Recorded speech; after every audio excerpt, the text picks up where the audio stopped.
He had a voice that could make angels weep and devils confess, a sound so pure, so powerful, that it literally created the blueprint for every soul singer who came after him.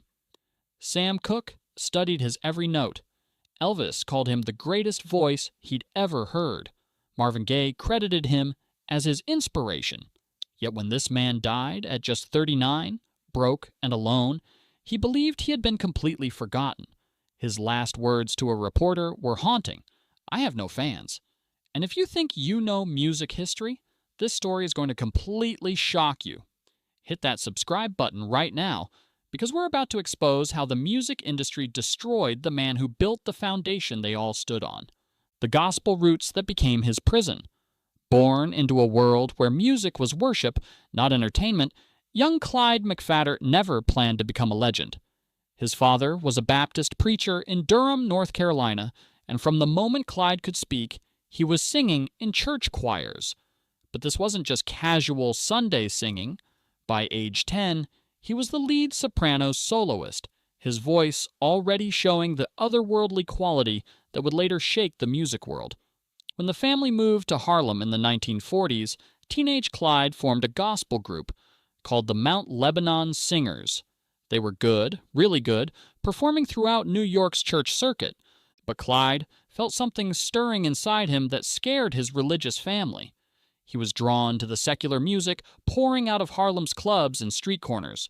Rhythm and blues, jazz, the raw sounds of urban life.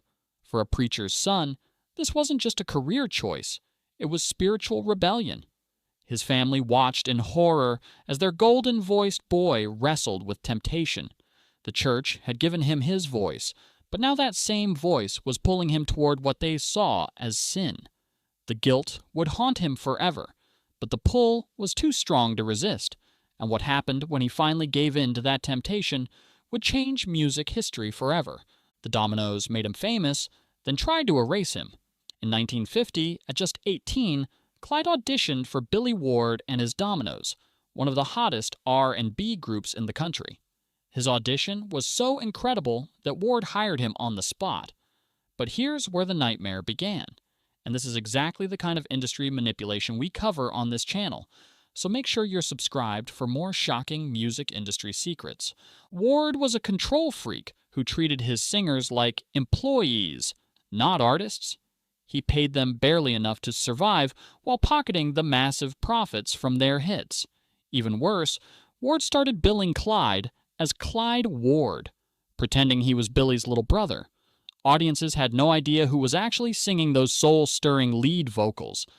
Their breakthrough hit, 60-Minute Man, became one of 1951's biggest songs, but while radio DJs praised Billy Ward's incredible voice, Clyde was making $100 a week, minus deductions for food, hotels, and fines Ward imposed for any mistakes. Picture this. Clyde would walk through neighborhoods where everyone knew his voice from the radio, humming along to songs he'd recorded, but he couldn't afford a Coca-Cola.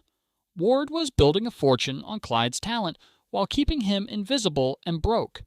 In interviews years later, Clyde bitterly recalled the psychological torture of being erased from his own success.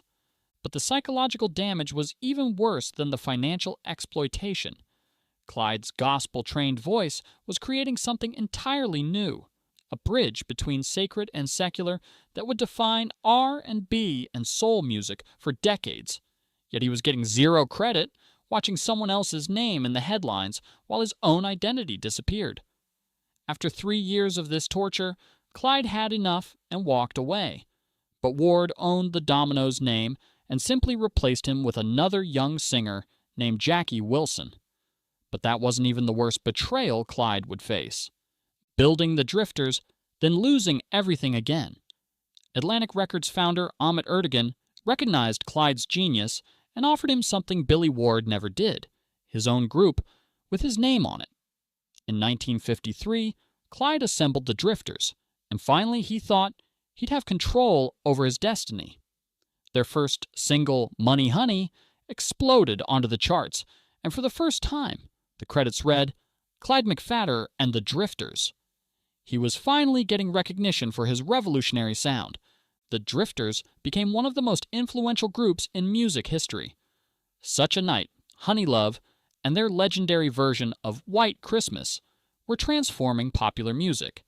Clyde's voice was doing something no one had heard before, floating between tenor and falsetto with emotional precision that made grown men cry. He was literally inventing what would become soul music, years before the term existed, but Clyde made a devastating mistake that would haunt him forever.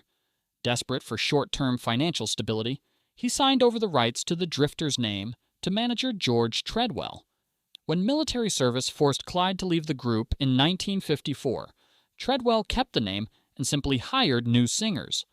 Clyde had built another legendary group, shaped their entire sound and identity, and once again watched someone else profit from his vision. Years later, fighting back tears, Clyde said, "It was the mistake of my life." He'd given away his own creation and would never see a penny from the Drifters' future success. Let me know in the comments if you've ever heard of someone making a worse business decision in music history, because what comes next gets even more heartbreaking. Solo success couldn't fill the hole in his soul. After the Army, Clyde launched his solo career, and the hits came fast. Treasure of Love hit #1 on both R&B and pop charts in 1956. A Lover's Question became one of his biggest crossovers, reaching #6 on the Billboard Hot 100. Radio couldn't get enough of his heavenly voice, and other singers were studying his every technique. But behind the success, Clyde was unraveling. The guilt from leaving gospel music never left him.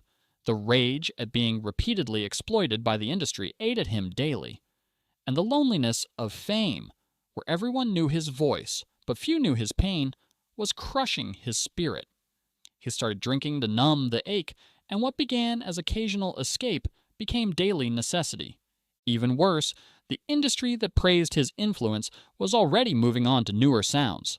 Rock and roll was exploding, teen idols were taking over radio, and suddenly Clyde's emotional, gospel-rooted style seemed old-fashioned to program directors chasing the latest trends. He switched labels from Atlantic to MGM to Mercury, desperately trying to adapt his sound, but nothing recaptured the magic of his earlier work. The man who'd influenced everyone from Elvis to Smokey Robinson was being left behind by the very movement he'd helped create. But the alcohol abuse was just the beginning of his downward spiral. The bottle became his only friend. By the 1960s, Clyde's drinking had become legendary for all the wrong reasons. He'd show up to concerts drunk, miss performances entirely, or deliver uneven shows that broke fans' hearts. The press, once charmed by his humility and talent, now wrote about his unreliability and personal problems. His reputation was crumbling as fast as his liver. But the cruelest part was watching the artists he'd inspired become superstars while his own career faded. Sam Cooke, Jackie Wilson, Marvin Gaye, Smokey Robinson, all were filling arenas and earning millions using vocal techniques Clyde had pioneered. They'd occasionally mention him as an influence, but the industry had no interest in giving credit to yesterday's news. Award shows ignored him, retrospectives forgot him, and the mainstream media treated him like a relic from ancient history. The racism was subtle but devastating. Record labels would sign Clyde's music to white artists who could reach broader audiences, while keeping Clyde confined to specialty R&B markets. He watched Elvis Presley become the king of rock and roll while singing in a style Clyde had helped create. But Elvis got movie deals and mainstream acceptance that Clyde could never touch. The pain of knowing your own contribution to culture while being systematically excluded from its rewards was eating him alive. And if you think that's the worst part of this story, you haven't heard anything yet. England offered hope, but delivered only more heartbreak. In 1968, desperate and nearly broke, Clyde moved to London, hoping British audiences might appreciate his artistry more than Americans. For a brief moment, it seemed promising. British rock stars who'd grown up listening to his records welcomed him, and he found steady work with a backing band called Ice. But even across the ocean, Clyde couldn't escape his demons. The drinking continued, the depression deepened, and the music industry on both sides of the Atlantic had decided he was yesterday's news. His performances became erratic, his voice showing the strain of years of abuse, and the comeback he'd dreamed of never materialized. After 2 years of struggling, he returned to the United States in 1970, more broken than when he'd left. What happened next would seal his tragic fate forever, and I guarantee most music fans have never heard this devastating final chapter. The final countdown to tragedy. Back in America, Clyde became a ghost in his own story. He lived quietly in the Bronx, making occasional appearances at oldies shows, but mostly staying out of sight. Producer Clyde Otis, who'd worked with him in better days, threw him a lifeline in 1970, bringing him to Decca Records for what everyone hoped would be a comeback album. The result, Welcome Home, showed flashes of the old magic, but Decca barely promoted it and quickly pulled it from stores. That failure broke something fundamental in Clyde's spirit. Ruth Brown, his former lover and fellow Atlantic Records star, later recalled a desperate phone call where Clyde begged label executive Jerry Wexler for one last chance. But even his old friends had moved on. The man who'd literally created the sound of soul music was now seen as a charity case, and no one in the industry wanted to take that risk. The most heartbreaking part was his final interview with a music journalist in 1971. When asked about his legacy, Clyde quietly said, "I have no fans. Nobody remembers me. I gave everything to music, and music forgot me." The reporter later said Clyde's eyes were completely hollow, like someone who'd given up on life entirely. June 13th, 1972. Clyde McPhatter, age 39, died in his sleep from complications related to heart, liver, and kidney disease, all brought on by years of alcohol abuse. There were no major obituaries, no industry tributes, no television retrospectives. The voice that had shaped American music for 2 decades simply fell silent, and the world barely noticed. But here's the absolutely infuriating part that nobody talks about: the hidden legacy that changed everything. Here's what makes Clyde's story so tragic and infuriating, and why everyone needs to know this history. He didn't just influence soul music, he invented it. Every technique that made stars out of Sam Cooke, Jackie Wilson, and Marvin Gaye was pioneered by Clyde McPhatter years earlier.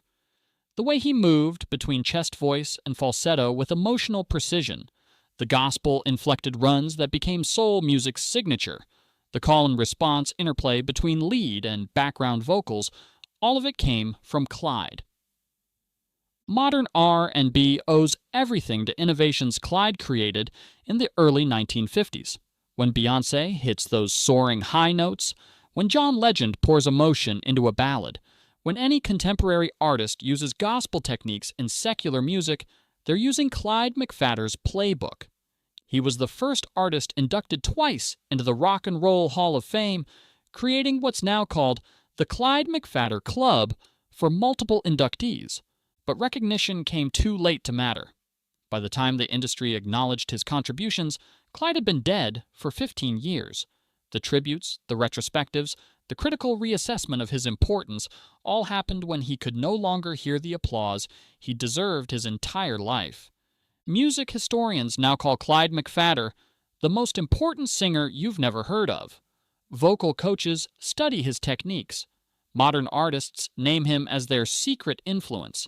But while he was alive, struggling with addiction and depression, believing nobody cared about his music, the industry that built fortunes on his innovations left him to die alone and forgotten. What do we owe the voices that built our culture? Clyde McPhatter's story isn't just about one man's tragedy. It's about how an industry built on black creativity systematically exploits and discards the very people who make it profitable.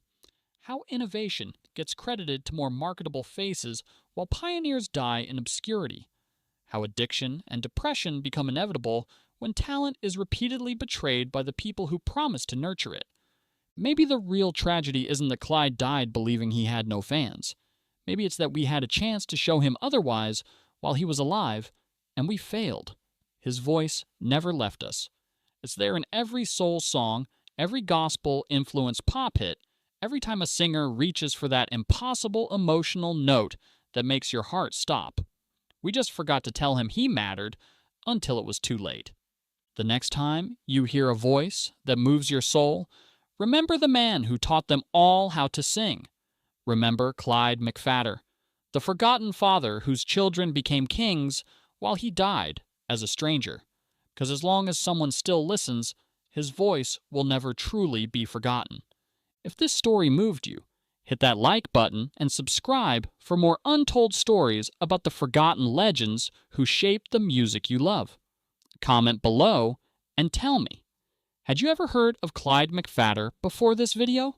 And if you want to hear more tragic stories about music, pioneers who never got their due, check out our playlist about forgotten R&B legends.